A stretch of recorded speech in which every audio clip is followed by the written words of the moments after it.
ছিয়াশি বছর বয়সী নিঃসন্তান বৃদ্ধা মুখ্যমন্ত্রীর ত্রাণ তহবিলে 1 লক্ষ টাকা অনুদান দিলেন বাঁশবেড়িয়া পৌরসভার 3 নম্বর ওয়ার্ডের বাসিন্দা প্রীতিকোনা মজুমদার, যিনি একজন অবসরপ্রাপ্ত শিক্ষিকা। তিনি ত্রিবেণীর বাসুদেবপুর প্রাথমিক বিদ্যালয়ের প্রধান শিক্ষিকা ছিলেন। কয়েক বছর আগে তার স্বামী মারা যান। তারপর থেকে তিনি একাই বাড়িতে থাকতেন। বৃদ্ধা জানান তিনি একটু কম শুনতে পান। উত্তরবঙ্গের ভয়াবহ পরিস্থিতি টিভিতে দেখার সময় তিনি দেখেন মুখ্যমন্ত্রী মমতা বন্দ্যোপাধ্যায়ের উত্তরবঙ্গের বন্যার ক্ষতিগ্রস্তদের সাহায্য করছেন এবং মুখ্যমন্ত্রী ত্রাণ তহবিলে অনুদান দেওয়ার আহ্বান জানাচ্ছেন। তখনই তিনি স্থির করেন যে তিনি 1 লক্ষ টাকা অনুদান দেবেন। তবে কিভাবে জমা দিতে হয় তা তিনি জানতেন না। স্থানীয় কয়েকজনকে জানানোর পর তাকে পৌরসভার চেয়ারম্যানের সঙ্গে যোগাযোগ করতে বলা হয়। এরপর তিনি চেয়ারম্যানকে সমস্ত বিষয়টি জানান। মমতা বন্দ্যোপাধ্যায় সম্পর্কে তিনি বলেন, তিনি জীবনে অনেক সংগ্রাম করেছেন, তাই আজ এই জায়গায় পৌঁছেছেন। তিনি মানুষের পাশে দাঁড়াচ্ছেন, আমার আশীর্বাদ তার সঙ্গে আছে। চেয়ারম্যান আদিত্য নিয়োগী জানান, বৃদ্ধা আমাদের খবর দিয়েছিল তিনি মুখ্যমন্ত্রীর ত্রাণ তহবিলে অনুদান দিতে চান। আমি পৌরসভার আধিকারিককে প্রক্রিয়াটি সম্পূর্ণ করার দায়িত্ব দিই। মঙ্গলবার স্থানীয় বাসিন্দাদের উপস্থিতিতে তিনি চেক স্বাক্ষর করে NEFT মারফত অর্থ জমা দেন। এই কাজ আমাদের সকলের জন্য অনুপ্রেরণা। আমি স্বইচ্ছায় তার তহবিলে দিচ্ছি মানুষের দুঃখ দণ্ডার জন্য। মমতা ব্যানার্জি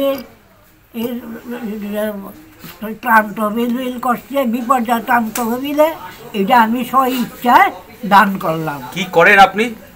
কি করতেন? তারা আগে বলছে তুমি কি করতে? আমি কি করতাম? আমি প্রাইমারি বাসুদেবপুর GST প্রাইমারিতে মাস্টারি করতাম। খবরে আমি মুখ্যমন্ত্রীরে দেখলাম তো বিভিন্ন জায়গায় গেছে, আর মানুষের কি দুঃখ দুর্দশা, হ্যাঁ, কত মানুষ মারা যাইতেছে, কত ই হইতেছে। আমি তো কানে শুনি না, টিভি কইলা খালি দেখি, ছবি দেখি, হ্যাঁ, এটি আমার চোখে জল হয়েছে। আমিও এক সময় বাংলাদেশে, পাকিস্তান আমলে, বাংলাদেশে না পাকিস্তানে আমি হাই স্কুলের হেডমিস্ট্রেস ছিলাম। আমিও জনগণের কাজ করছি, কথা বলছি। এই জন্যই আমার খুব দুঃখ হয়েছে যে এই মানুষগুলির কি দুরবস্থা, হ্যাঁ। কাজে তাদের সাহায্য যদি এই পয়সাটা একটু খরচা হয়, আমি শান্তি পাই। কত টাকা দিলেন? 1 লাখ টাকা দিচ্ছি। গতকাল আমার প্রতিবেশী আমার কাছে সকালে গিয়েছিলেন। উনি টিভিতে উত্তরবঙ্গে যে বিপর্যয় হয়েছে দ্বিতীয় দফায় ওই ছবি দেখে ওনার মনে হয়েছে যে মমতা ব্যানার্জি প্রচুর মানুষের কাজ করছে, টাকার দরকার।